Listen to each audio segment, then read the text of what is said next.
Tuesday, January 9th. Welcome back to the Plus. It's good to have you here on the Damon Bruce Show, and we're just going to hop right in. Oh, man, I got to remember to mute that phone. Show you how much of a professional I am. Mute the damn phone, you amateur. Okay, now that that's done, we can hop right into why we are here today to hand out the 2023 49er Regular Season Awards. Oh, it's award show season. I caught Jillian watching an awful lot of Golden Globes the other night. Joe Coy was the not quite big enough to handle the room host. You need a Ricky Gervais in there. You need someone to run things who officially doesn't give a shit, which is why you're here, because, boy, I fit that bill. I'm all out of shits to give for anything or anyone, so that means, you're getting the truth here. And it's great to have you. I see the communities come together. Plusers unite. We got a whole bunch of regulars in the room, a whole bunch of the members of the initiated.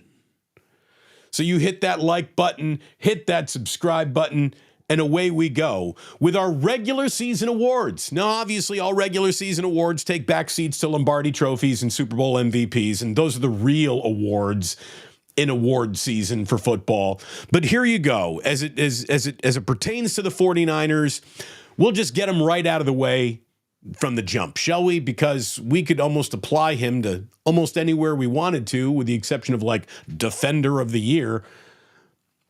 Our first regular season award goes out to the most valuable Brock. And after careful analysis of the roster, I've determined that to be Brock Purdy. The most valuable Brock on the 49ers is indeed Brock Purdy. His season was remarkable. His rise to legitimate MVP candidate is one of the great reveals in modern sports history. Like, you thought you were going to get something, and then you got something totally different. Like, even if you had the highest of expectations for him coming into his sophomore season, there's no way you thought, and at the end of it, he will have broken the team's single-season passing record, but he's done that.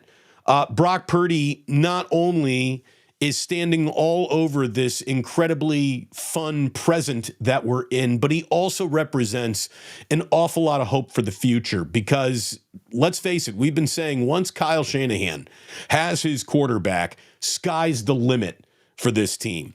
Well, it looks like he's finally got his franchise quarterback. So not only is the present very bright, not only are you a 1 seed and the presumptive Super Bowl favorite right now, I think the future is really bright because of your most valuable Brock Purdy. And we've been handing him flowers all year. He's got the accolades.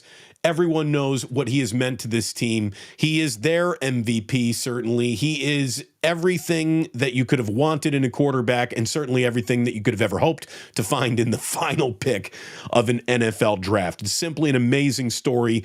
And look, this team went to a Super Bowl in Jimmy Garoppolo's first season of being a full-time starter, and the 49ers would like to win a Super Bowl in Brock Purdy's first season of being a full-time starter. That would be absolutely amazing, and one of the all-time cherries on top of one of the great seasons we've ever seen in the history of the 49ers. So, way to go, Brock. He runs away with most valuable Brock, as we all assumed he might. Our next category is greatest difference maker. And I think we all know exactly who this is going to be as well, because Christian McCaffrey has got some unbelievable numbers behind him and what he's done and what he's become for this team since he was traded to the 49ers. The Niners are 12-4 in games that he played in this season. He sat the Rams game. And in 2023, he makes his debut in a loss against the Kansas City Chiefs, and then the 49ers went on to win 10 in a row. So a regular season record for games that Christian McCaffrey has played in. Okay, the 49ers, when Christian McCaffrey plays in the regular season, they're 22-5. I mean, that is a huge difference maker. They are 22-5 with Christian McCaffrey suited, booted, and ready to go. You add postseason to his tally, now the 49ers are 24-6. And whenever you can win 24 out of 30 games in the NFL, you'll take that deal if the devil wants to make it with you without even thinking about it. That's incredible production. As we've said often, he's been the skeleton key that opens the options for Kyle Shanahan's offensive imagination and what he wants to do with a run game. And then, of course, you pair Christian McCaffrey with Deebo Samuel, and you have arguably two of the most versatile football players on the same team at the same time as the league has ever had to deal with. So the way that Christian McCaffrey has allowed everything to fit together so perfectly around him is why I really do believe, again, his name's not Brock. He was not eligible for the most valuable Brock, but greatest difference maker, to me, number one with a bullet, it's Christian McCaffrey. Single greatest season performance. You know, I was thinking, what is Fred Warner's highest tackle game? Maybe we'll give Fred some love here. But look, we got to go back to McCaffrey for this one as well, too. We absolutely have to, because Christian McCaffrey on Sunday, October 1st, scored 4 touchdowns in a romp over the Cardinals. He had over 100 rushing yards with a better than 5 yards per carry average, 3 touchdowns on the ground, 8 catches, 71 receiving yards, and a touchdown. He scored 21 touchdowns this season in total, and 7 of them in 2 games came against the Arizona Cardinals. But on October 1st, he was, just a god on a football field. He became a video game in real life. So Christian McCaffrey, and that first win of his over the Arizona Cardinals this season, I think is the single game performance of the year. Our next category goes to best new guy. Not rookie, but best new guy. You weren't on the team the year before, but now you're here, and how much of a difference did you make? I don't think anybody made more of a difference than Javon Hargrave. Hargrave, and I really mean it, I'm not sure the 49ers are a 1 seed without him. He stepped into a role that was, okay, so now you're Javon Hargrave and you're Eric Armstead. Like you're both guys at once now, because Armstead's had to miss so much time here with his being a little dinged up, nagging injuries. 7 sacks on the year for Hargrave. Defensive tackles, look, they can get lost in the shuffle. They turn into a dot in the middle of a line of humanity, and you don't see what they're doing. But this guy, when he's not making tackles, when he's not playing the run better than a lot of people thought he would have played the run, and look at what absence he created in the middle of that Philadelphia defensive line.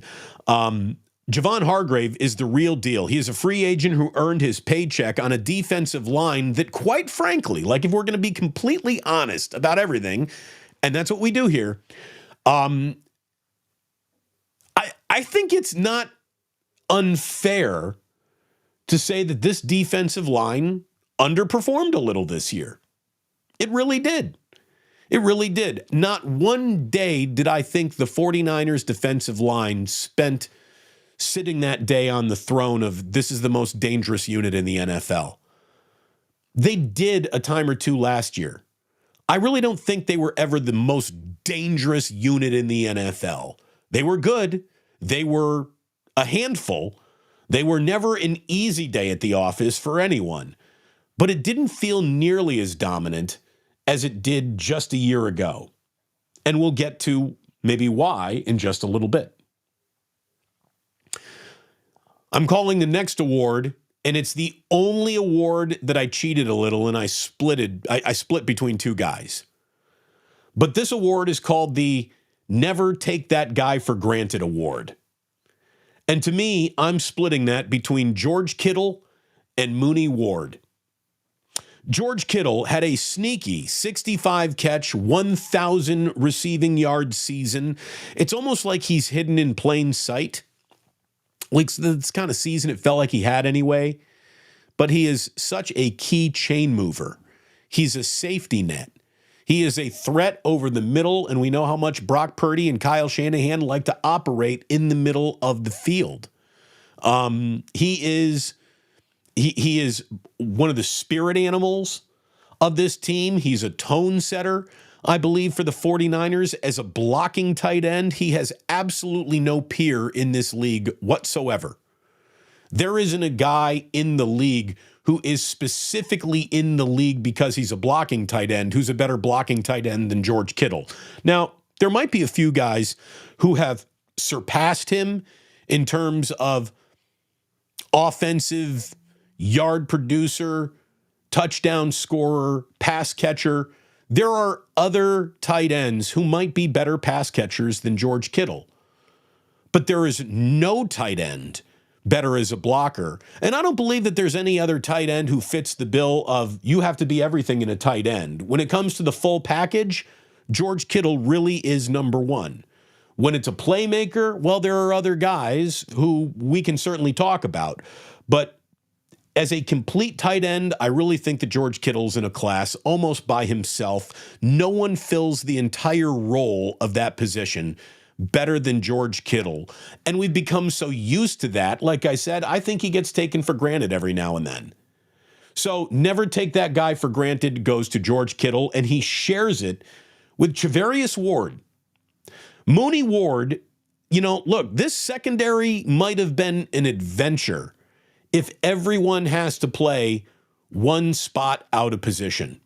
And everyone without Mooney Ward on this team is one spot out of position because he truly is a legitimate number one corner. He is. He stuck to all the big fish all year long. He made Steve Wilks' jobs infinitely easier because he was so dependable. Just by being on the team, he made everyone settle into their natural positions. And let's face it, cornerback is a pretty brutal position because you can have a fantastic afternoon, get burned on one play, and in that one play, the entire game flips, and you go from, hey, he was having a really good afternoon, to all of a sudden now, hey, he's a bum. He blew the game. I don't think Charvarius Ward had one of those games. His least glorious moment was when the entire defense got beat before the half on that zero blitz in Cleveland, right? That was the low point probably for Steve Wilks and the entire secondary, and maybe even Mooney Ward, who was the guy kind of got left holding the bag out there. But look, Charvarius never wore the bum tag, not once. And I still think that zero blitz was more of a bad play call than it was anyone's bad play. He's a true number one corner, and it's been a while since the 49ers have really had one of those guys. So hats off to please never take him for granted. He checks so many boxes, Charvarius Ward. So there you go. We've only got a couple more here. And this is going to be a little bit of a point of contention. I already feel the comments coming in, and you can go ahead and get your comment in right now if you want to. You disagree with any of this, I'm sure I'll read about it. Go ahead and comment. Did I miss somebody? Did I overlook somebody? You tell me. The rookie of the year on this team is Jake Moody. Jake Moody right now might be a little bit persona non grata this week, but he had a good rookie year, and I don't want to hear anything saying that, well, he didn't really have a good year, and sometimes statistics do lie, and he was more of an adventure than his statistics would indicate. I'll kind of nod along with you just a little bit right there, but I'm also going to tell you that when it boils down to how we feel about something and what the statistics say, you got to kind of err on the side of statistics. Even though we never felt easy breezy, comfortable with Jake Moody, he missed only 4 field goals all year. He was 21 of 25, and he had not missed one between October and the last week of the year. So he had a stretch there where he made all of his kicks, including all these points after touchdowns, where he sets a rookie record until he misses his final point after touchdown of the year. He was 60 of 61 on point after touchdowns and 21 of 25 from the field. And again, he's the only rookie that even qualifies for a good rookie season. Might not have been good enough for you, but he certainly had a better year than Ronnie Bell did. And there's no other rookie who really made himself a part of this season's story. Now, Jair Brown was thrust into action because of the injury to Talanoa Hufanga. But to me, throughout the entire year, there was no better performing rookie than the kicker, who everyone's a little mad at and doesn't trust right now. I'm still giving him to the award. I don't care how controversial it is. It's my award show. I'll do with it what I want. It can't all be good news and gravy, right? Sometimes you got to get to the what went wrong portion of an award show. This isn't quite Chris Rock getting slapped, but the what went wrong portion of this award show is what is the biggest statistical disappointment of the year? The biggest statistical disappointment of the year comes in two flavors. Number one, no one had 10 receiving touchdowns on this team. No one did. McCaffrey didn't have it. Ayuk didn't have it. Debo didn't have it. Kittle wasn't even close. Seven receiving touchdowns shared by Ayuk, Debo, and CMC. That's a little bit of a statistical disappointment. Not much, but I'll throw it out there. Before a single person says, well, you know, Damon, sacks aren't the end-all be-all of defensive end play and shouldn't be the only way to measure whether or not a defensive end had a good year or not. I know that. You don't have to tell me that. Pressures are important, but I'll also tell you getting home on those pressures makes them even better. And to me, based on the paycheck and what I said earlier about I thought this was a little bit of a down year for what was supposed to be a dominant group along the 49ers defensive line, Nick Bosa only having 10.5 sacks, to me, is the biggest statistical disappointment on this team. Now, his 10.5 sacks still led the team, and 10.5 sacks in the NFL are not easy, but this is a guy who had 18.5 the year before when he was named Defensive Player of the Year, and the year before that, he had 15.5. So 10.5 is certainly less than 18.5 and 15.5. So his worst year of his last three was this year, and there's just no way around pretending that that number isn't as high as it should be. I still think Nick Bosa is a hell of a player, and he had a very good year any way you want to look at it. But a little bit of a statistical disappointment, I'm going to throw it out there, and I'm sticking to it. We're going to wrap up with most improved 49ers. One is a sliding scale. The other was produced more than we thought. And then the final one was, hey, welcome to the NFL. You can stick around. Most improved 49ers player of the year. We'll start with Debo Samuel, but we'll only start with Debo Samuel because 2023 was such a letdown for him. And he even admitted as such. He's never going to come in out of shape and unfocused like he did in 2022. He comes back in 2023 and was a lot better. But again, he set his own bar back. So we can't quite give him a most improved player award because, again, he dug himself a little bit of his own hole to get out of.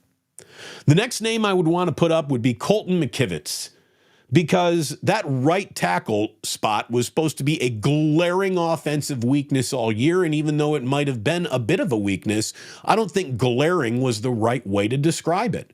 Colton McKivitz had a better year at right tackle than I remember Mike McGlinchey having the year before. And at the price point, he had a very good year. Colton McKivitz was also playing next to what I do believe is the weakest spot on the entire team, right guard, and a lot of problems from right guard probably trickled over into some McKivitz lowlights or highlight reels or lowlight reels. But I think Colton McKivitz had a really good year, and going from how does he fit into this offensive line to starting right tackle without an awful lot of problems at right tackle? That to me is a big improvement. So he would be second on my list. Debo a distant third, Colton McKivitz second. But the winner to me for the most improved 49er award, it's Ambry Thomas. Ambry Thomas had himself a hell of a year. He turned himself into a real NFL player this season and a real starting caliber cornerback. Ambry Thomas did that. He can run with anyone. He tackles like he really means it. He's a big guy. I think it was him and Deommodore Lenoir who really helped this secondary operate the way Steve Wilks wanted it to. Again, thanks so much to Charvarius Ward, allowing everyone else to find their own sort of water level.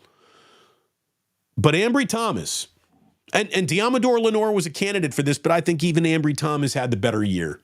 So, and when he was inserted as a starter after the bye week, it felt like the defensive unit took a turn towards the better, and he just made everything fit better. So there you go.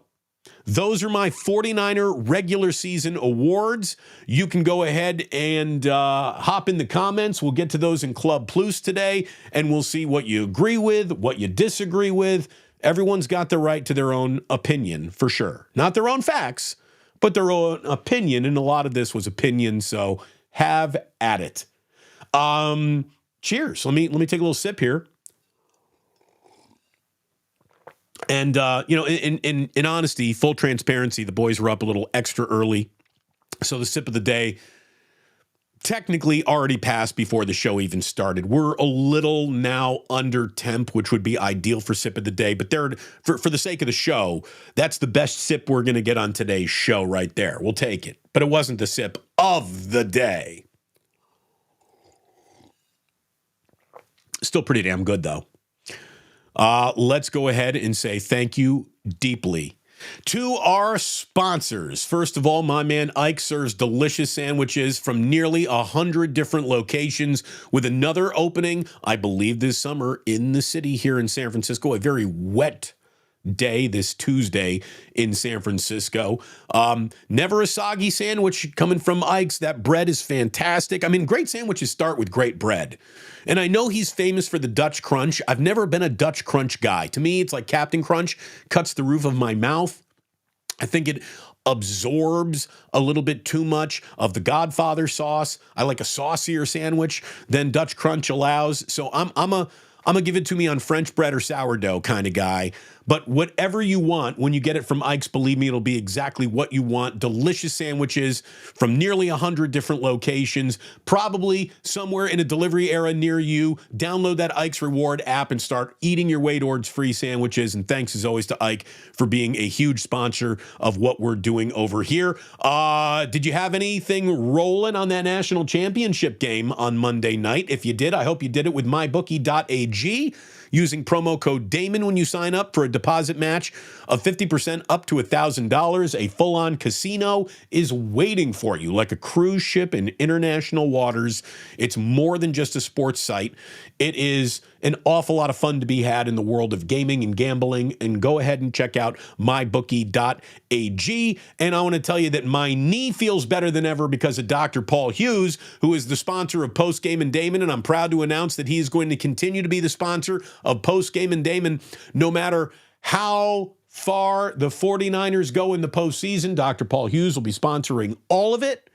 And we want to shout out his son, Hunter, who is also a big listener. 9-year-old Hunter got on the phone with me talking about daddy re-upping for the postseason. Very nice to meet you, Hunter. Thank you so much. Sorry about the salty language that sometimes you hear, but your dad said you're a big boy and you can take it. So there you go. Thank you very much to Dr. Paul Hughes. My knee feels great. If you want your knees to feel great, go to orthopedicsurgeries.com. His offices are in San Bruno, and he is going to be running a special. If you call and use the code word Hunter, his son's name, 50% off cellular replacement surgery. And it's not surgery, treatment, I should say. 50% off. So promo code Hunter. We'll have more about that once we get to our next Post Game and Damon show in a couple weeks from now. But thanks so much to Dr. Paul Hughes for supporting this. Thanks to so many of you. I mean, we had, I think, 6 new members show up yesterday and choose to become part of the initiated. Thank you very, very much. Monthly memberships are available. You get already some perks, right? What are those perks? Well, Sports Bane will be hanging out with you. You also get some access to videos before they go public. The NFL preview video, Wildcard Weekend preview video that Larry Krueger and I did, it is up now, available for members. The rest of the world will get it on Thursday morning. So you got a little exclusivity. If you need some stickers, send me your email address or your physical address through email, or find me on Instagram or on Twitter. Get me your information. We'll get that out to you. And there will be meetups that you know about and things that are certainly special, but it's really a way to support what I'm doing here. And I thank you so very much. So many of you chose to become members. I thank you very much for doing that. Means an awful lot. I see there's some super chats out there, and I really appreciate that. And if you're saying, Damon, look, the beauty of YouTube is I get all this content for free. I don't need to pay for anything. Well, you go ahead, just hit that like button or hit that subscribe button. That's a great way to help support this channel, too, if you're interested in doing so at a cost free to you. And we thank James Jones, who says, hell yeah, guess what? I got a fever, and the only prescription, more Plus. Well, thank you, James. I hope that fever goes away, and that $10 is going in the ganja jar. Thank you very, very much. Again, good to see all of you. Stacy Leo is victory lapping the fact that she got the first like of the day in. She wasn't the first in the chat, but she got the first like of the day. I don't want you to be the last like of today's show. So hit that like button right now, and the algorithm will kiss me right on the forehead. I'll also let you know that later today, Damon Amendolara, we're going to have a little Damon on Damon action for you. You've been warned. He's a really good broadcaster. He does the morning show for Mad Dog Radio. And not only do I want to talk to him about the things and the headlines around sports right now, but he is one of the few guys with a national platform who cares about what has happened to the city of Oakland and to A's fans. So we're going to have Damon on to talk about a whole lot of sports and the A's and why he cares when so few others do. So there you go. That's going to happen at 3 o'clock. It's not going to be taped. We're going to be going live together. A couple radio guys, a couple of Damons. We're just going to go live at 3 o'clock West Coast time. Damon Bruce, Damon Amendolara, and it is, I think, going to be a great conversation. I hope you plan on coming around or, excuse me, or watching a little bit later whenever it's most convenient for you. That's the beauty of all this. All right, some more breaking news from the NFL from this morning. And this one was a little bit of a shocker. I don't think we suspected to see Mike Vrabel show up on the unemployment line. He survived Black Monday, so there was even more of a reason to think that we wouldn't see Mike Vrabel as a dismissed NFL head coach. But indeed, that has happened. The Tennessee Titans have fired Mike Vrabel. He's my age. He's 48 years old. He had 4 straight winning seasons before back-to-back under 500 seasons, including this year's 6-11. But it's not like that team gave up.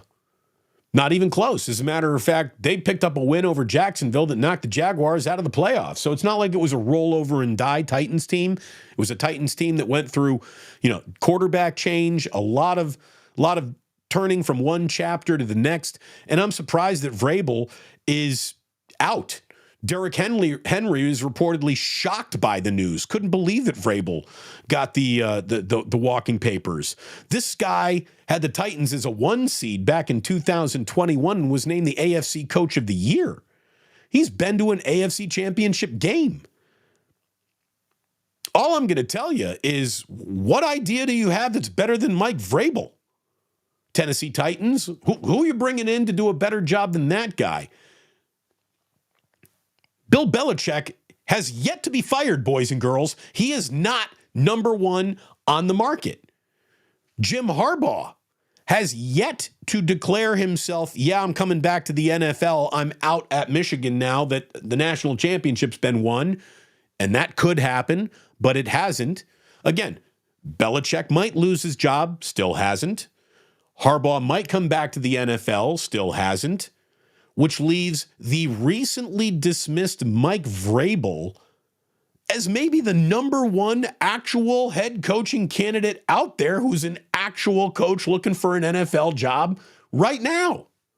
Now, if we're done with Belichick in New England, he obviously is number one. I don't care how old he is. He's one of the great head coaches ever. If Jim Harbaugh were to leave Ann Arbor, his name is going to be as, cherished and prized name to attach to a coach opening as you're going to find. But dude, Mike Vrabel, again, don't let bad years make you think you got a bad coach. Mike Vrabel is not bad at this. He's really good at this. And I'm surprised to see him on the breadline. It won't be long for him. The other bit of news from the NFL as it concerns Wild Card Weekend is the fact that the Steelers have let everybody know TJ Watt's officially been ruled out. He led the NFL in sacks this year. It is the wrong guy to not have available when you're playing Josh Allen and the Buffalo Bills. But that knee injury that he suffered this past weekend will prevent him from playing. Tomlin also said the Steelers are going to go with a hot hand, and obviously the term hot hand has a sliding scale when you're applying it to Steelers quarterbacks. They've all been a bit of an adventure.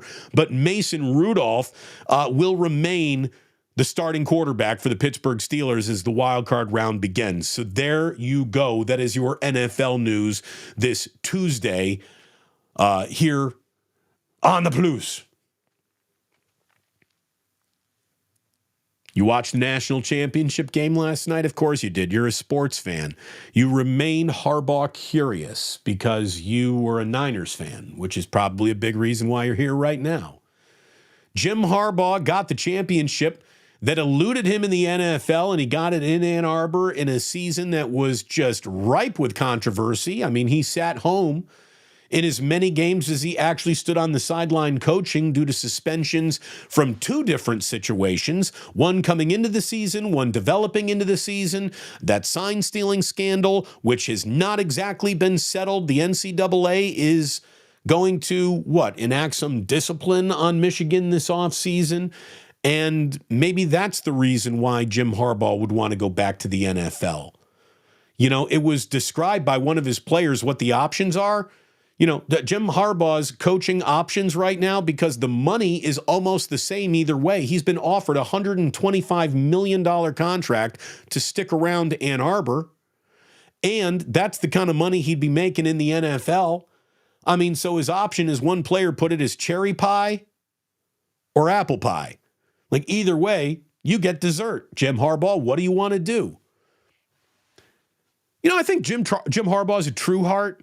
He believes things, but I also think that he believes things that suit his position more than he just believes. I don't think Jim Harbaugh would advocate for something if he didn't think that there might be a little something in it for him. It doesn't mean he's selfish, but I think Jim Harbaugh is calculating. And he's always thinking what's best for me before he goes public with any position. And I'm not saying that's even a bad thing. You know, as my former broadcasting partner, Ray Ratto, used to say, if you're going to make a choice, make a selfish choice, because, you know, you should be concerned about you first and foremost. Very Ray. Very Ray.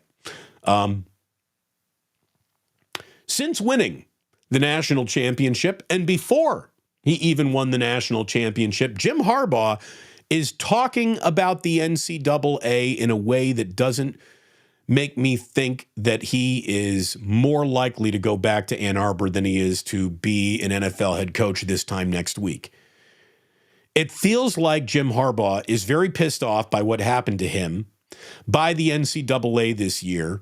And he is not burning the house down, but he's at least flicking lit matches in the NCAA's direction on what feels to me possibly his way out. Now, if you told me that when Jim went home, prayed to whatever football gods he prayed to, and lays his head on a pillow and thinks about what's really the most important thing to him, being Bo Schembechler 2.0 and a made Michigan man forever now that he's delivered a national championship to Ann Arbor. If you told me that he just wanted to stay in Ann Arbor and be a god, I'd believe you.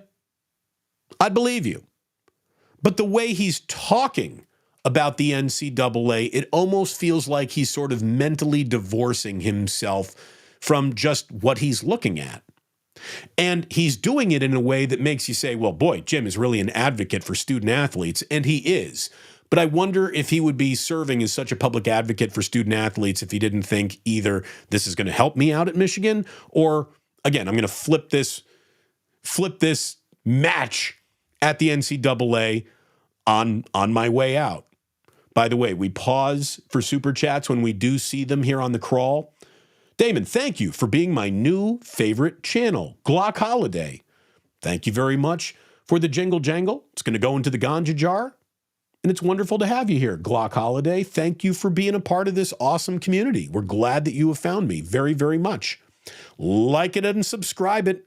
Hit that notify, baby.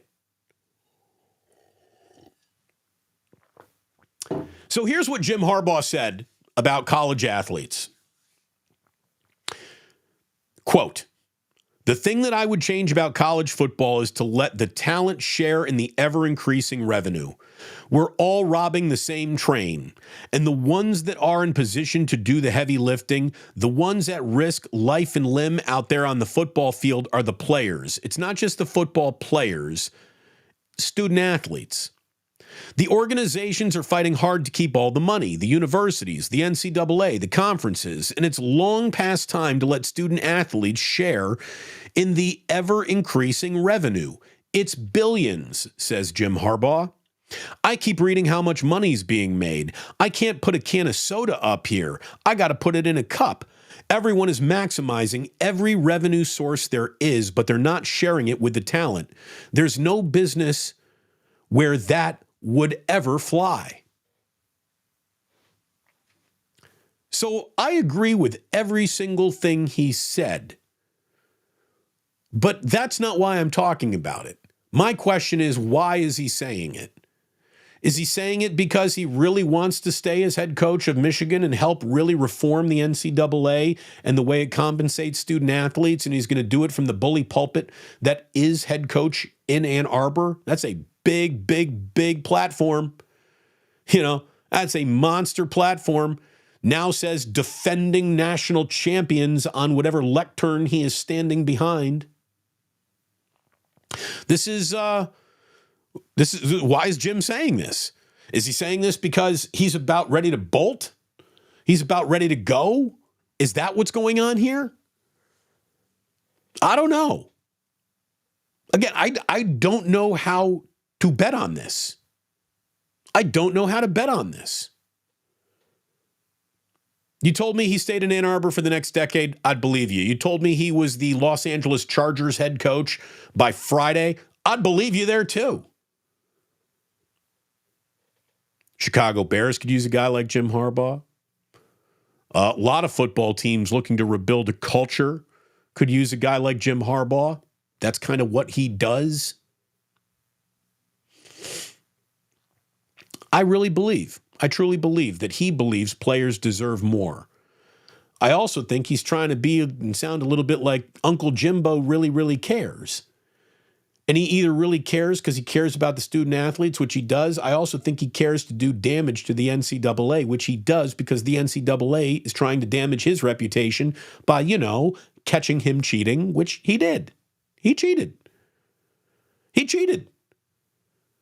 I saw somebody say it's very apropos that Michigan's national championship is won in Houston, the home of the 2017 world champion Astros, who are, our lifetime, all-time cheaters, right, to win a championship. I'm a big fan of Brett McMurphy, who writes for the Action Network, and he was talking about a cheating scandal and how it relates to Harbaugh, how it should help us frame a championship that, look, Michigan won that championship on the field. They were very good. They were a very good team all year. I'm not trying to take away anything. And you can also say everybody is stealing signs. Another way I've heard this whole topic put was the difference between the way your school might steal a sign and the difference in the way Michigan apparently went about it would be the difference in, okay, so a first period class takes a test and then tells the students who are going to be taking the test in the third period, what might be coming up on this test. We just saw it. Here's what you might expect in your test. That's the normal level of sign stealing, where Michigan essentially broke into the teacher's desk, took the teacher's edition textbook, and wrote all the answers down. Either way, there might be a little cheating going on, but one is not the same as the other. So Michigan really did enact an elaborate, multiple-pronged sign-stealing scandal that goes well beyond a couple coaches were looking and couldn't help but notice that when, a coach did this meant blitz. I mean, there are some nuances to this, okay? A lot of gray area. So anyways, Brett McMurphy was talking about this, and an Alabama official that Brett McMurphy was talking to at the Rose Bowl. Again, they're getting ready to play Michigan, and he was asked, this Alabama official, hey, you're going to play a team that, has gotten to this game with the specter of cheating looming over it. How do you feel? And Brett McMurphy's quote from this Alabama official is, look, everyone, and I mean everyone, is stealing signs. Michigan was not the only school doing this. And another industry source said Kansas basketball cheats more than anybody. And they didn't do anything to Kansas. But the only pure college program you're going to find out there is Vanderbilt, and Vanderbilt sucks. This sounds an awful lot like what? Jerry Tarkanian's famous quote when he says, whenever Kentucky gets caught cheating, Cleveland State gets 2 years probation. Cheating is something that the big boys feel like is let slid a little bit more than some of the lesser programs are allowed to get away with. And it's all being done in the, names of the stakes are so high and everybody's doing it. And there you go. As Brett McMurphy writes, that's where college athletics is in 2024. If you're not cheating, you're not trying, or you're Vanderbilt.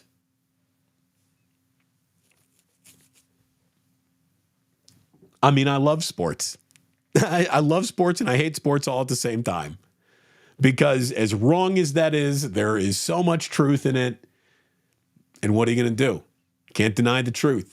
There is an element to, if you ain't cheating, you ain't trying, that is so pervasive in sports that there's some truth to it. There really is.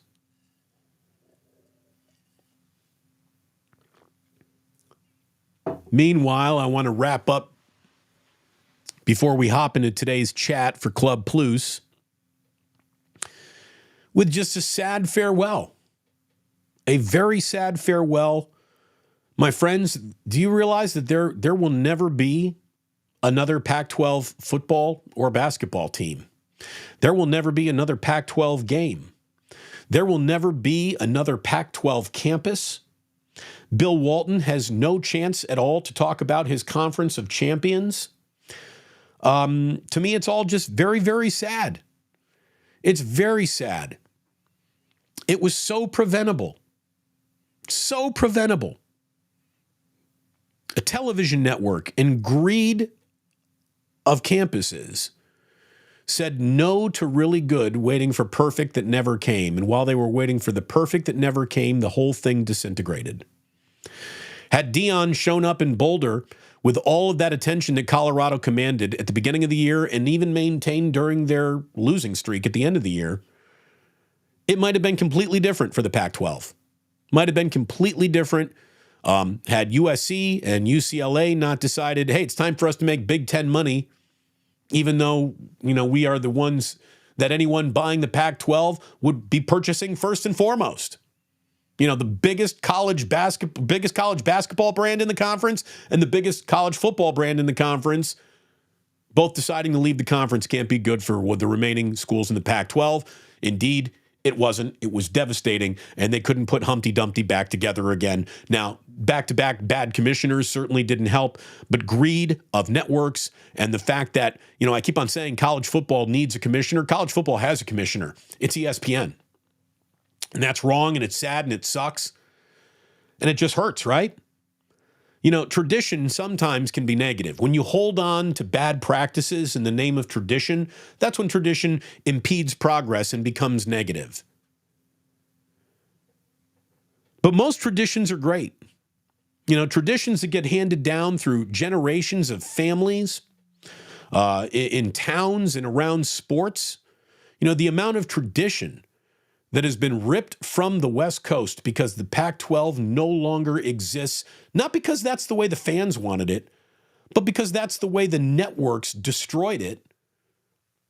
It's just awful. Au revoir, Pac-12. Au revoir. Adieu. Which I looked up as I was spelling it correctly in a tweet. You know, how do you spell adieu? The direct translation of adieu means of God. So Pac-12, you are now of God. Rest in peace, Pac-12. That sucks. Thank you so very, very much for listening on today's podcast. If you're watching on YouTube, stick around. We've got ourselves a little Club Plus coming up right here and right now. But for those listening on the podcast, I say thank you so very, very much. And please do remember that sports don't build character, they reveal it. And like that, he's gone. Hold on, I got to plug this in. Someone moved it out of my reach. It probably was Jack. Get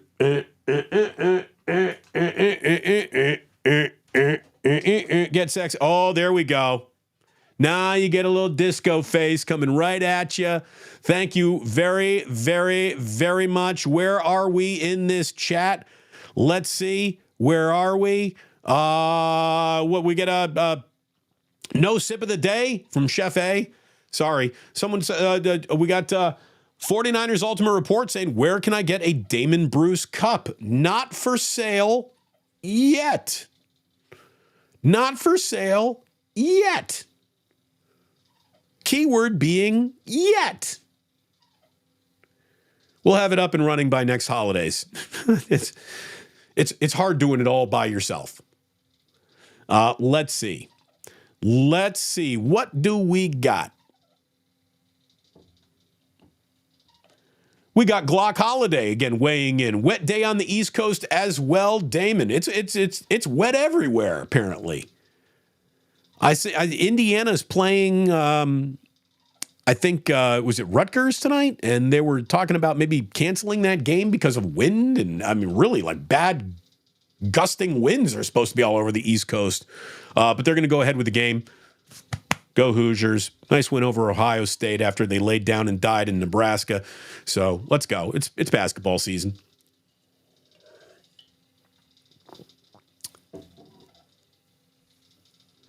Giant Niner fan says, we need an Ike's out here in the Delta where we have mostly nothing. Well, again, if you were opening up restaurants and sandwich shops, you probably wouldn't be opening your shop in a town you would describe as mostly nothing.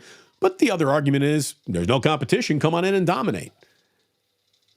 I know Ike looks really, really hard, studies carefully where his sandwiches should go.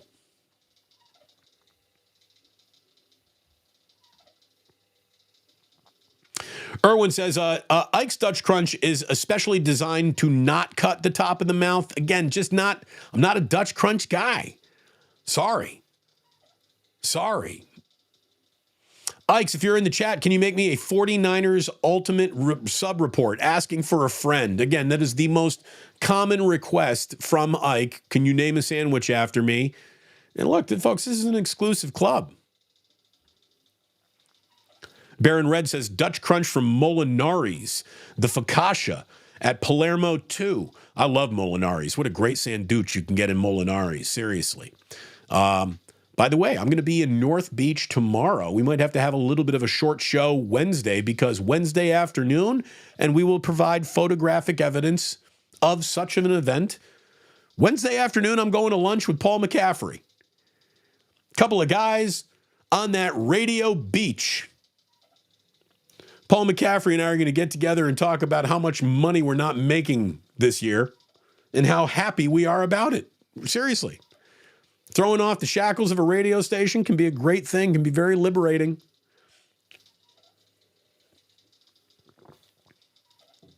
It's amazing.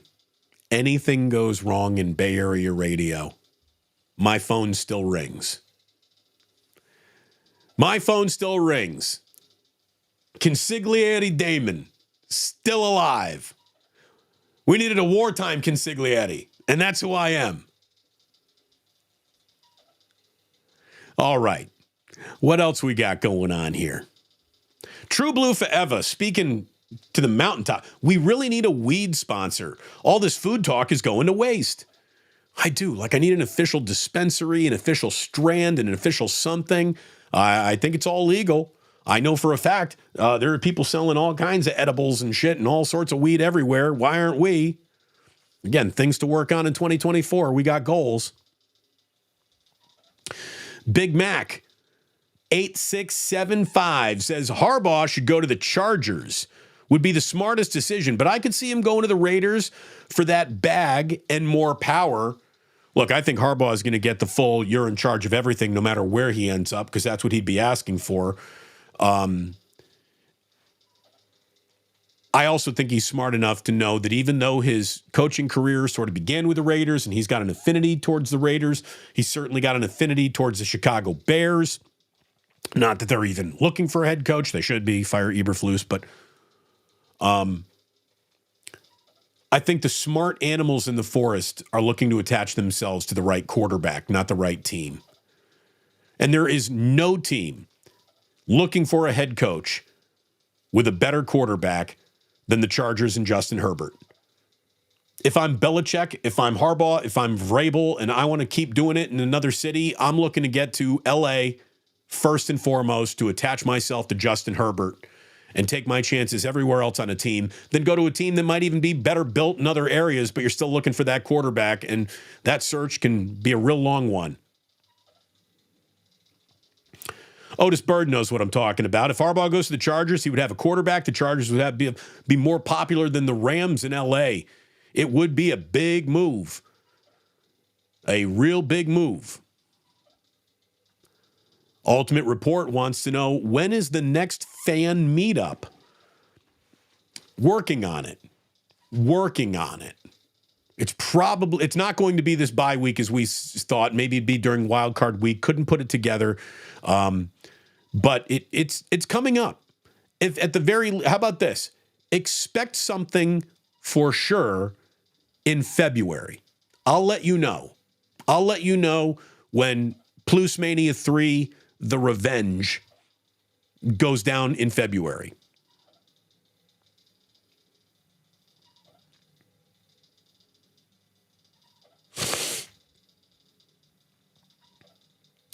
Damon. Plus Damon? Is there going to be a glitch in the Matrix? Yeah, we do have Damon Squared coming up. 3 o'clock today. Yours truly and the DA show. Damon Amendolara from Mad Dog Radio. He and I are going to do a live video together. We're going live at 3 o'clock. Couple of Damons. More Damon than anyone could have possibly wanted. Damon on Damon. Sounds kinky.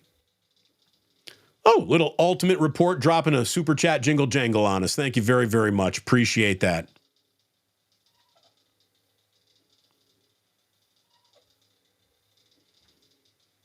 Glock Holiday. Who is better, Sam Darnold or Nick Mullins? The correct answer is Carson Wentz. Damon to the second power. Look at us getting all fancy.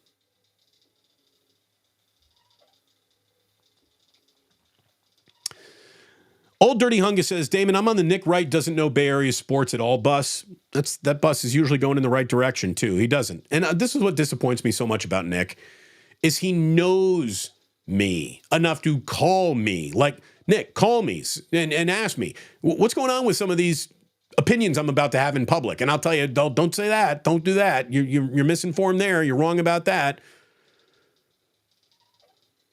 But boy, did he have something to say about Aaron Rodgers. And he really did. He had, I don't know if you've seen the video. It came from, I believe, his YouTube show.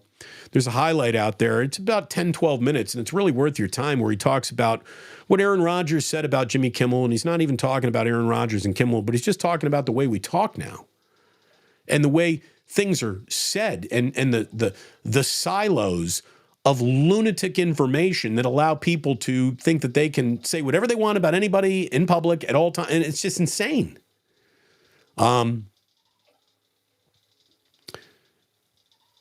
I can't even stress enough how not everyone was ever supposed to have a microphone. Not everyone was supposed to have a voice in the public space. And it is only since we allowed anyone or everyone to have a voice in the conversation have we seen the conversation disintegrate to the point of tribalism and buffoonery in a way that makes it almost impossible to express anything intelligently in public these days. It's brutal out there.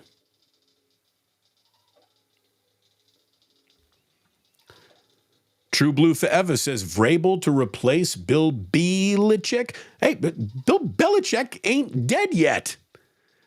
Bill Belichick's not gone. You know, maybe they're telling him, hey, Bill, get rid of your kids on this coaching staff and you can stay. Bill Belichick is absolutely the kind of guy who would fire his kids. I know that.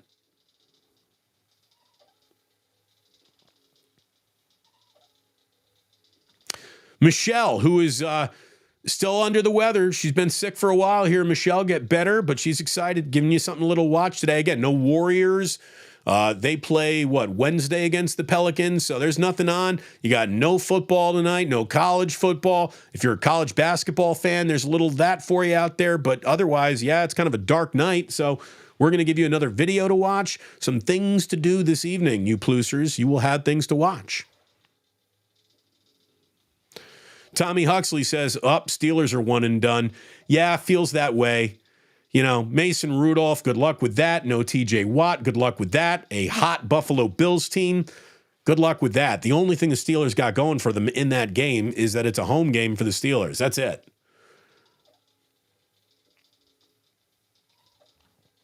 Corporal Tez, again, one of our members. All the initiated. Firing Vrabel. Going to set the Titans back a few years, not help. Again, it is a curious termination. Don't know why. Can't explain it.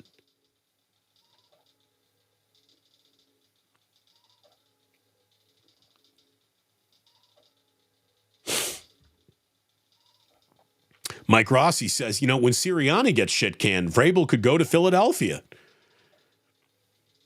I mean, there's an awful lot of feeling that Sirianni could go from a Super Bowl appearance to one and done and a loss in Tampa and fired. They fall out of love with you in Philadelphia faster than anywhere. They really, really do. Hey, a late season collapse, though. He's bad. You're not going to want one of those. If ever you're a head coach and they offer you, would you like a late season total collapse? Choose no. You don't want one of those attached to you. You can get in trouble with one of those. Chest Rockwell says, Harbaugh heading to the NFL. I mean, it feels like smart money would tell you that.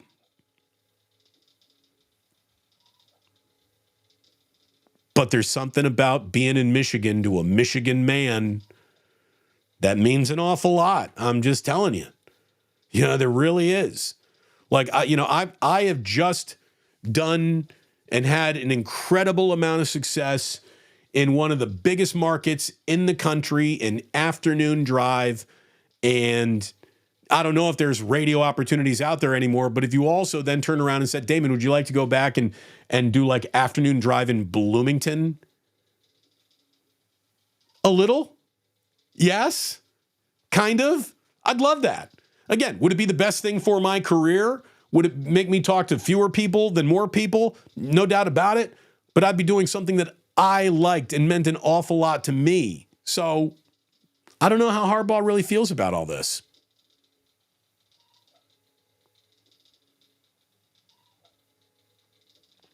What else we got going on here? This is the Ratto knowledge. Look out for number one, Daniel. Ray certainly did that. Ratto is man rich in good knowledge. I miss that guy, curmudgeon and all.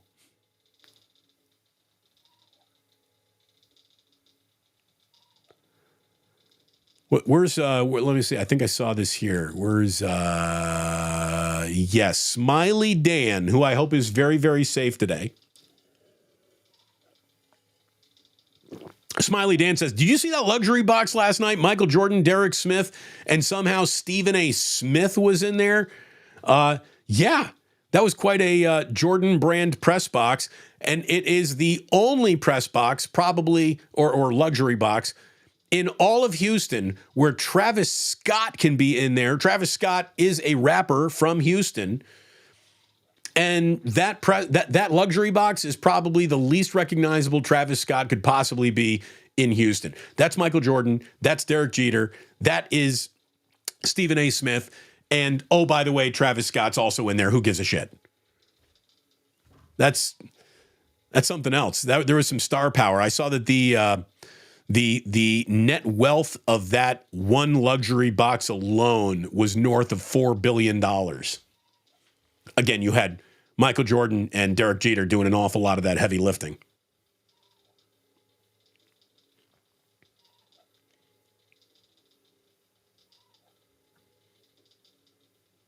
Smiley Dan, Nacho Crash, a member, says, my wife asked, who's that short guy? Were you either talking about Travis Scott or Stephen A. Smith, I guess?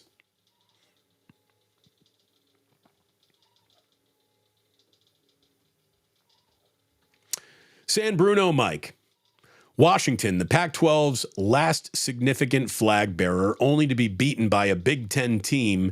Major microcosm going on with big fish eating little fish. And all I'm going to tell you is what you saw happen. And look, Michigan invited Washington to hang around that game. Michigan's offense should have made that game Washington is way out of this a lot earlier than they were. Washington, bad night from Penix. Just didn't have it against Michigan. All I can tell you is wait until you see that happen to USC. Wait until you see that happen to Oregon. The teams from the Pac-12 who are stepping into the Big Ten Conference, wait until you see how Nebraska-y it might be for some of you. Nebraska was a great football program. Then they joined the Big Ten, and now they ain't Nebraska no more. And USC could be in for that. Oregon could be in for that. Washington is now going to be Minnesota with purple uniforms. And there's a lot of trouble coming for these Pac-12 teams that think they're going to show up into the Big Ten and like, yeah, it's our conference now. You got no idea.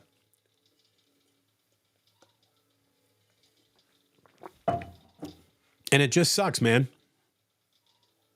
It just sucks. None of it should be happening.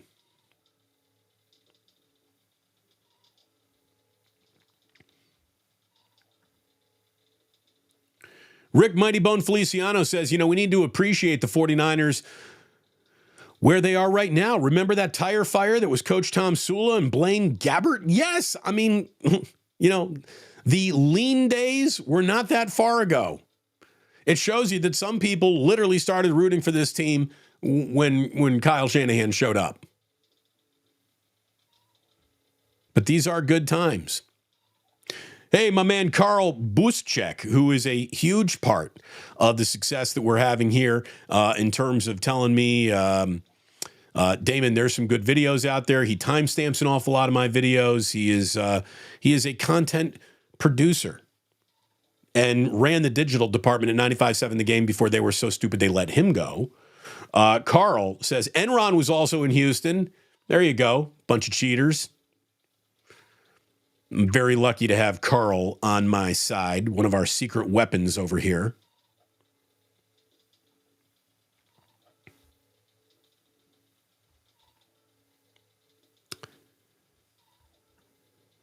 Got Old Dirty Hungus saying it's a metaphor for Harbaughism. There's normal coaches, then there's usually the competitive psychopath. That's Jim. Yeah, he is. Jim Harbaugh is a true believer in just that he's a coaching maniac. He's obsessed. And I think to be great, you need to be a little obsessed.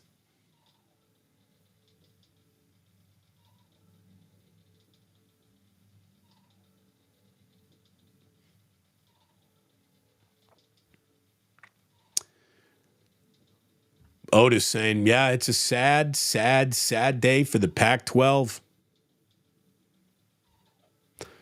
Baron Red says, look, they sucked at business. The thing is, they didn't. They just didn't make the amount of money that the SEC and the Big Ten were making. And they said, well, we deserve that level of money. And I would have said, no, you really don't. You really don't. You don't have a sold out stadium every single time I look up. As a matter of fact, there's empty corners of everyone's stadium every time I look up. Your network sucks. Your distribution sucks. You made that bed to lie in, Pac-12 network, Larry Scott.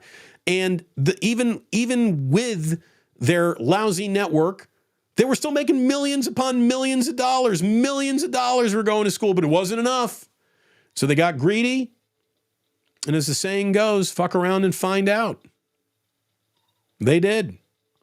They did. They passed on a deal that the Big 12 was smart enough to come on in and just scoop right up. Scoop that right up. And then all of a sudden, Colorado's like, oh, they got the deal. We're going to go ahead and join the Big 12. And then that's it. A game of musical chairs finished without a chair for the Pac-12. Drew down. And like that, it's gone. La Profesora, again, adios. It's all the same.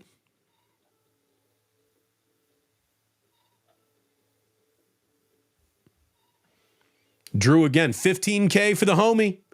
Thank you, Drew. Thank you for being a part of it. Again, all of you are spreading the word.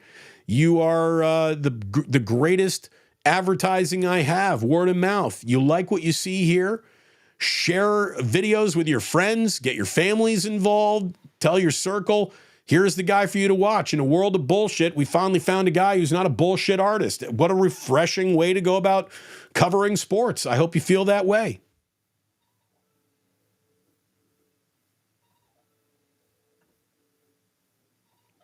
Der Kaiser in Der Gilroy says it's kind of laughable when a mighty conference like the Pac-12 is dead and the Mountain West with its abundance of state schools is now a Western super conference. Well, you know what? Know who you are. Know who you are. The Mountain West never conducted business with ultimate greed as the X marks the spot of its goal, where the Pac-12 drifted into that lane, and that lane is where they crashed. Know who you are. Don't try to be who you are not, and good things can come to you. Look at what good things have come to the Mountain West just by keeping their head down and not pretending that they were, ready for the main stage of Lollapalooza. They know that they were still an opening act. They're kind of an independent band. They haven't sold multiple platinum albums yet. So, we belong on the opening stage. We're not ready to sell out arenas.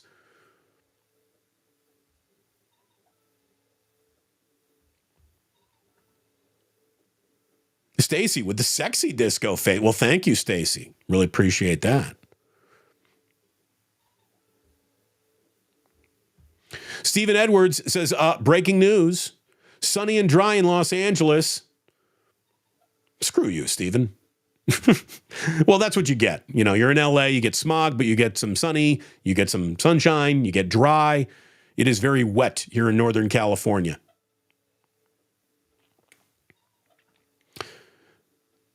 Yo, how do we get some of those stickers? Those are dope. Well, Big Mac 8675, reach out on Instagram, reach out on Twitter. Send me your address, and I'll stuff an envelope for you.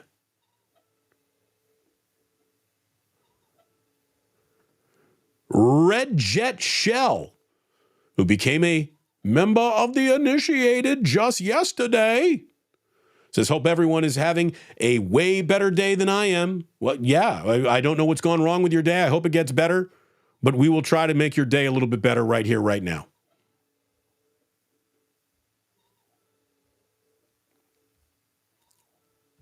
Fernet shots for lunch? No. There wouldn't be no Fernet shots for lunch. I don't do Fernet. It's like doing a shot of Scope or Listerine. Or no, Listerine is more Malort. But I'm not down with the Fernet. No, thank you.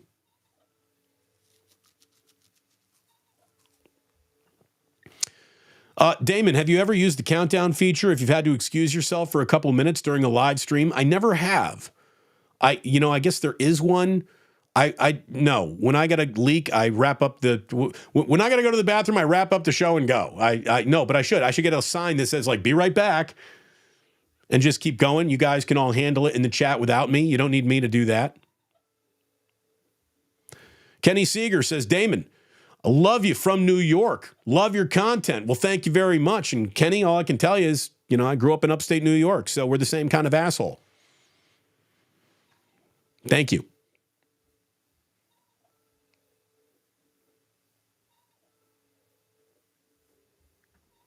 If Harbaugh did go to Vegas, would he keep Jimmy? Mike and Kim, Travel Bud 710. I don't think so. I don't think so. If Jimmy Garoppolo is a hard to reach in the offseason, not all in, not texting back, not, committed to a team, I don't see Jim Harbaugh loving that guy.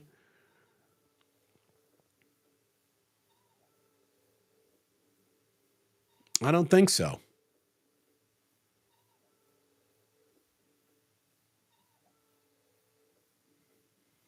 Again, I don't know what's going on with Red Jet Shell, but when you got a donkey ball kind of day, I can only hope that your day gets better.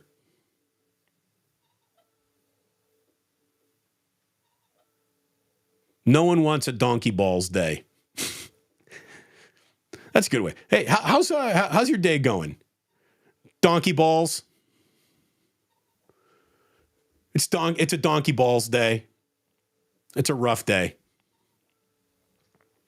David Ryder says again, I miss tastemakers and gatekeepers. Yeah, and social media removed them from the equation, and that stinks.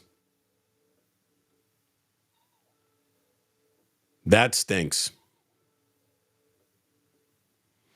It is great watching you all support each other. Someone having a bad day, everyone's trying to pick each other up. Love that very much. Let's see. Damon, oh, by the way, that game is in Buffalo, not Pittsburgh. I think you're right. Sorry about that. So then Pittsburgh's got nothing going for it in that game.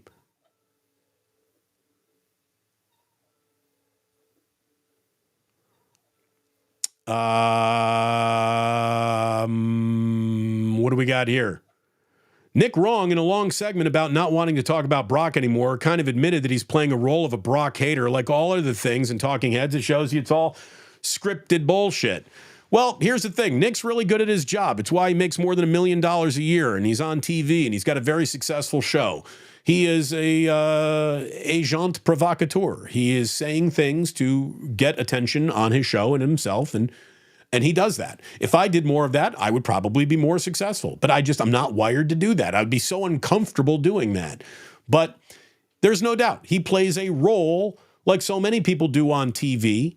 And the thing that I think works against him is because you all can detect that he's a really smart guy. So it seems extra insulting when he's not being really smart about someone that you are personally rooting for. And that we went through this with the Warriors and Steph Curry. But yeah, I love Nick. There's a reason why Nick is being a little slow to join me over here. I don't think he wants to get skinned alive, and he knows he's gonna. And he knows that he's gonna have to sit there and take it against me, because in a world of fucking around, I ain't. Let's see. What else we got here? Irwin, hey, hashtag fire Larry Scott. Or no, F Larry Scott. Yeah, he's just the worst. Smiley Dan noticed this too. I didn't stick around for much of that post-game show, but the confetti is falling in NRG Stadium. Holly Rose got, Harbaugh in front of him, and Harbaugh is saying, like, you see the confetti falling? Each one of those pieces tells their own story. Harbaugh's nuts. He really is. He's nuts.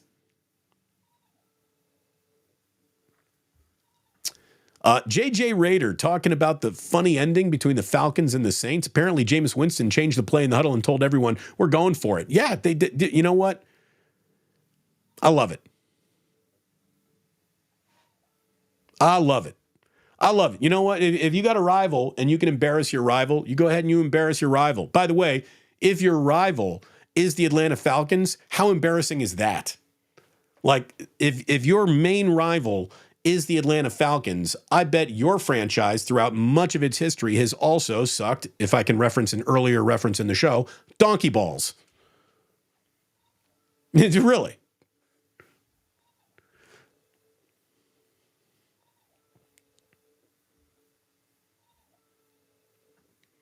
Red Jet's dealing with the phone? That's why your day's so bad, Red Jet? Is that what's going on here?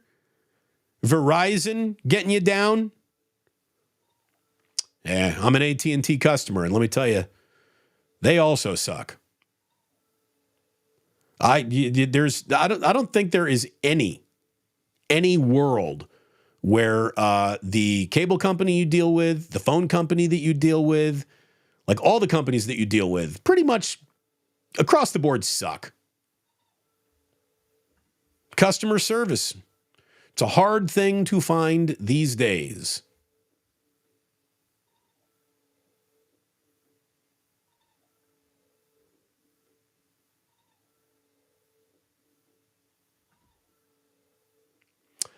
RJ Waxed says Lamar Jackson is not a lock for MVP like the majority seem to think. Mr. Brock Purdy is still an obvious MVP if you actually look at his numbers and leadership.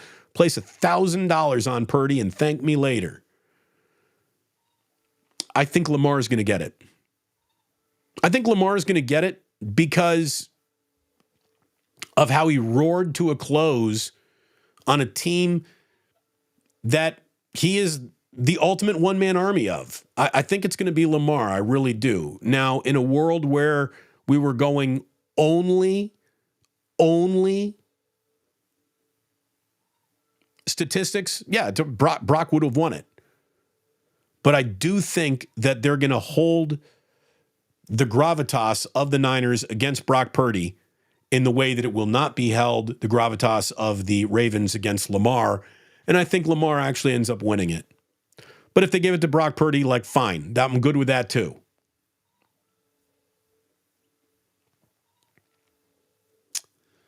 What else? Hey, if I help turn your day around a little bit, Damon Bruce using my reference, it's epic. Hey, make it a donkey balls. How about make it a better than donkey balls kind of day?